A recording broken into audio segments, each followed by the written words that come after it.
how we can reduce that deficit in our awareness of race and opportunity.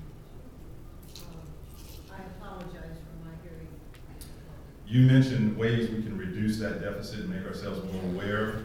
My question was, do any of the other panelists have any other suggestions in addition to that?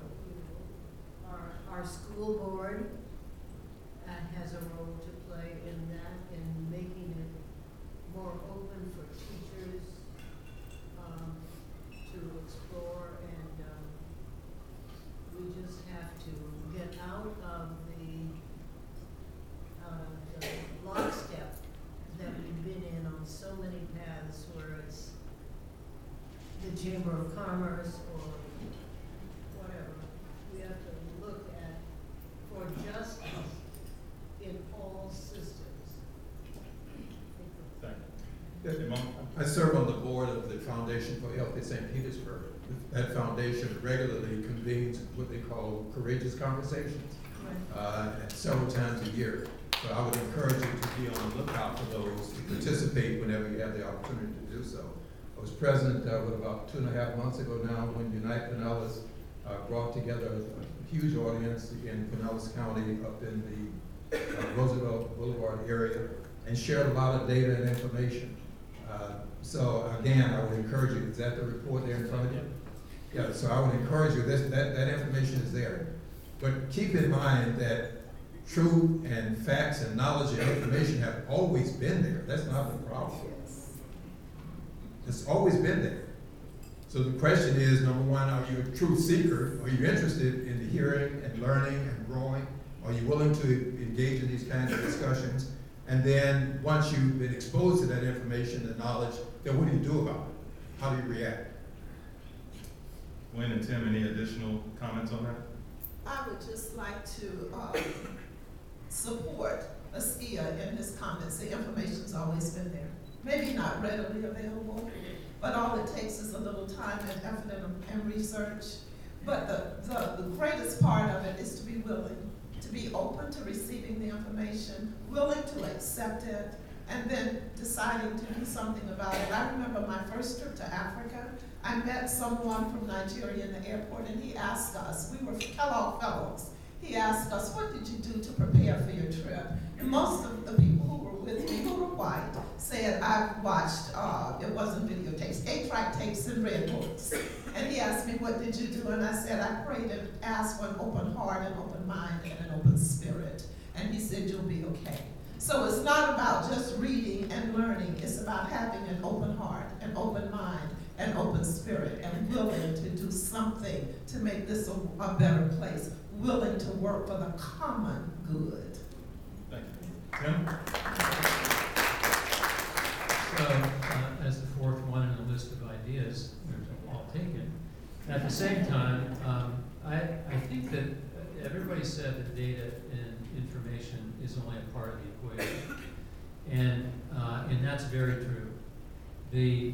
At the same time, everybody talks about history as being, I don't know if you're aware of the fact that there are colleges all over the country that are eliminating history departments.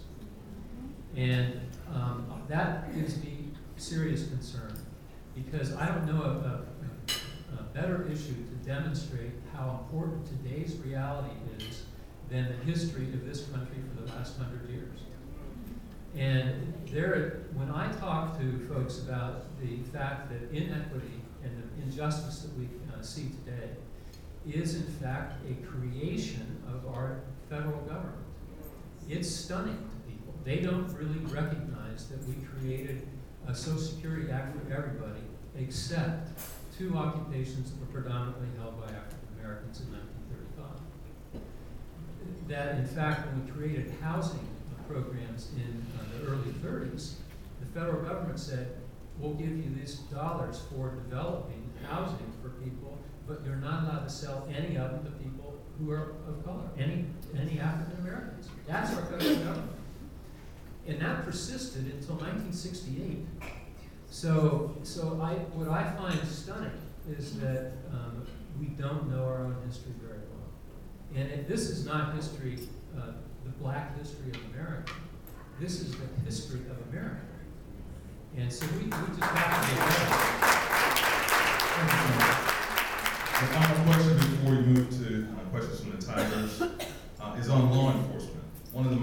prominent sources of racial discord in our nation is the relationship between law enforcement and the African American community. A 2018 Gallup poll found that only 30% of African Americans trust law enforcement.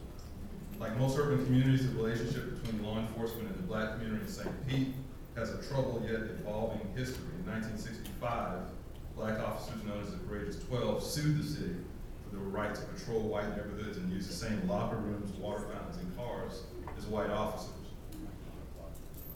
3 decades later, in 1996, riots occurred in St. Pete after the killing of Tyron Lewis, an unarmed black teenager by a St. Petersburg police officer. 2 decades later, St. Petersburg has made much progress, including the hiring of Chief Anthony Holloway, the second African American to hold the top cop job. Chief Holloway has been praised for his leadership, community outreach, and professionalism. The question is, are we making sufficient progress in improving the relationship between law enforcement and the black community? And what would you do to improve that relationship? And we'll start this one with Ms. Reese. I don't think the answer necessarily lies in the ethnicity of the person in charge of a system. The problem lies in the system. In America, we experience racism. Personalized racism does not impact us very much. It's the systemic racism that affects our lives adversely, whether it's law enforcement, the judicial system, the banking system, the education system, the health system. There is not a system in this country that does not have embedded in its fabric systemic racism. So to have someone at the head of a system who reflects our ethnicity is not the answer.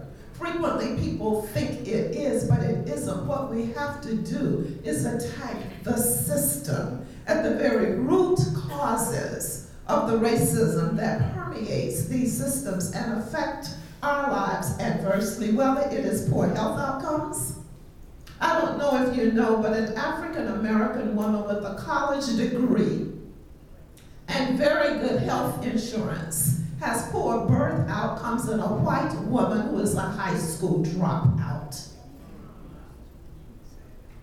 So when we talk about the issues in our country, let's look at it in a systemic way.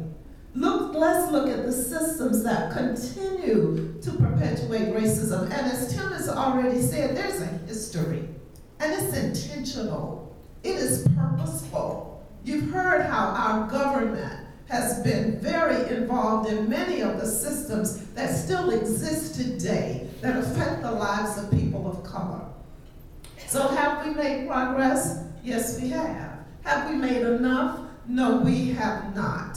And it's not about the individual people in law enforcement. It is about the system. It is about the attitude. It is about the philosophy that governs that system. Thank you, Ms. Reese. Mr. Beckman? Well, as is often the case, I'm going to piggyback on what Gwen said. So, the data about our law enforcement system indicates there's serious work to be done. And there are, that shows up in terms of racial disparities in certain arrest rates. They're not good. And it's an opportunity to explore solutions. I want to expand the discussion a little bit to not, as Gwen said, not to just focus on law enforcement, but this is about criminal justice, I think, more broadly defined. And I want to point out two specific areas. I don't know how much you know about this, but there's a specific set of fees, fines, and forfeitures that are both especially at the state level, that are particularly onerous to families that don't have much money, and especially to families of color. And in fact, there's a new organization called the Fees and Fines Justice Center that's only a little over a year old. They're in New York State, and they are focused on 2 states. Guess what the other state is? Yep. So this is big stuff, and it actually is a place where the policies can change and impact a whole bunch of people. So, Brennan Law School did a stunning, did a stunning report that said that, that articulated all the issues. I'm going to zoom ahead. The other issue has to do with differential sentencing. I commend to you looking at the Sarasota Herald Tribune 2016 Pulitzer Prize-winning report on, oh my gosh, differential sentencing problem here. From the standpoint of what can we do about it, I think we need to think big. And by that, the U.S. invests trillions of dollars in jails, military grade weapons, all that stuff that relate to the law enforcement. Thank you. And we need to rethink that. Thank you. Ms. Winnie? I'm glad that you mentioned the military, because such a large proportion of our tax dollars and effort goes into the military that establishes the United States and our government as dominating influences. And we need to see what we can do to stop that. And we need to read our daily newspaper and find out what's happening also with the children in our community. And one of the things that I have found is that it's right there in front of us in the newspaper and other places that black children are suffering from the being arrested more often, being given harder sentences,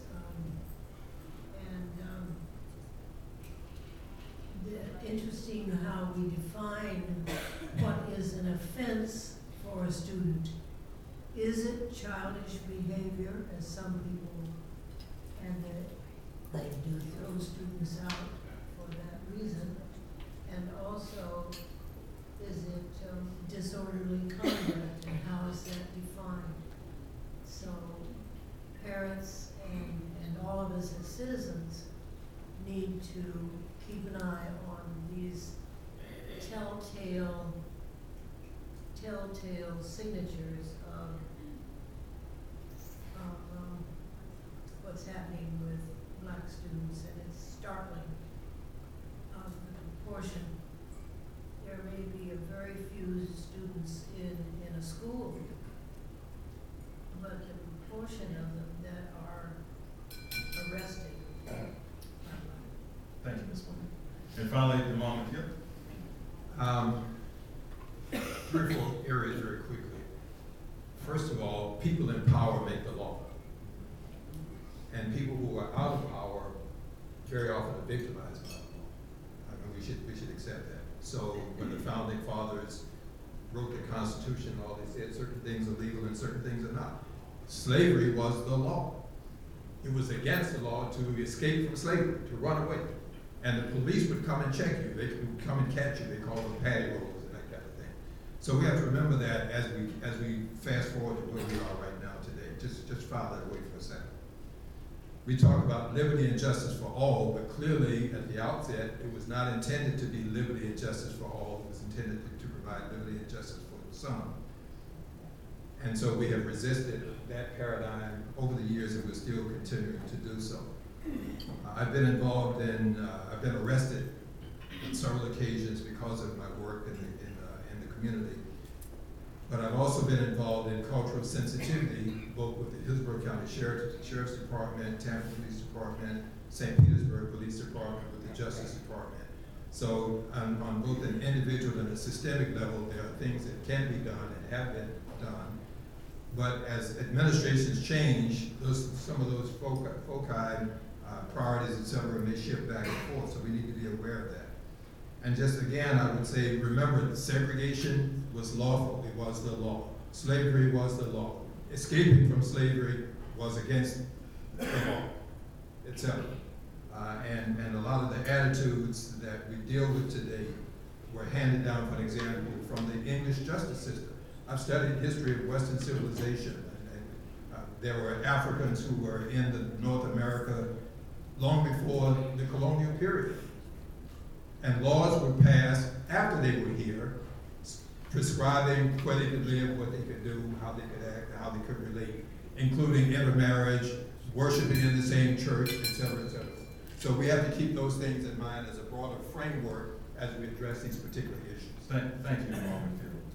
And now we're going to move to questions from the Tigers. I believe we said 20 seconds for the question. Please, no statements, get right to it. And then we're going to ask you to pass it, the mic back to Megan so we can line up the next person. I'm going to start this side and move to this side to my right. So the first person I see is Joni. And the panelists will have 1 minute each to respond.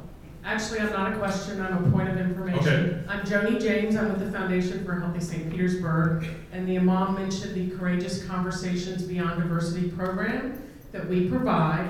You are an audience that would be very interested in having you be involved. This is an invitation, 2-day training. We try to balance the room and make sure we have a mixture. So if you are interested, reach out to the foundation and give them your name so that we can get you on a list for possible invitation in the future. Thank you, Johnny. Sir?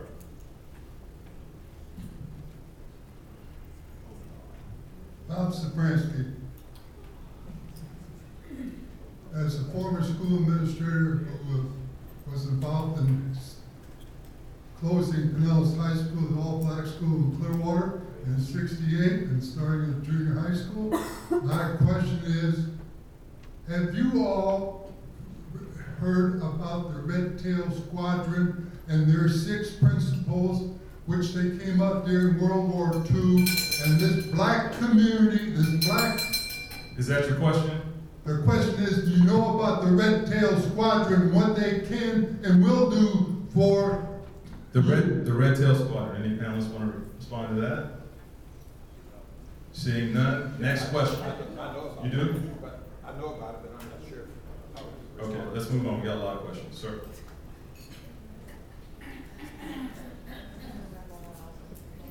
Tom Dunn. I was recently at a political event. Someone handed me a card, candidate for city council, and the slogan was "Keep the South Side Black for Blacks." And I said, "What's that about?" And they said, "Well, it's white gentrification." So my question is that a fear in the South Side, or meaning gentrification, rising prices, or does it mean desire for black identification? Imam, would you like to start on that? Yeah. Very quickly, Chinese would want to keep Chinatown in San Francisco maintain its character. The Ybor City Chamber of Commerce and Ybor City Redevelopment wants to keep Ybor City in Tampa to maintain its Latino historic character and flavor. And some of us believe that we should have a similar kind of district identification, cultural entertainment spots, business hubs, etc., in St. Petersburg. That's not black or white. It's a matter of affinity and maintaining some sense of identity in those areas. And we can expound extensively about that. Other comments from the panel? It's not a fear. We're not afraid, but we are concerned. We're concerned about how it will impact our community, because as Askia said, there is a rich culture and heritage in our community. Frequently with gentrification, outgoes the old for the sake of the new. In the Midtown area, right around the Deuces, we have 11 historically designated buildings. That's more than any other neighborhood in the city of St. Petersburg. Those historically designated buildings are important to us. They should be important to the whole community. They're important to our heritage and our history. We are concerned about what will happen. There's an economic impact as well, of course, yes. Taxes go up. Sometimes the people who are living there no longer can afford to live there. So it's a combination of both things, but a lot of it is the desire to preserve our culture, our heritage, and our history. Thank you. Tim? I'll just add that it's a legitimate concern from the standpoint of gentrification, and that the development process is designed to have highest and best use, and there are 4 components of the highest and best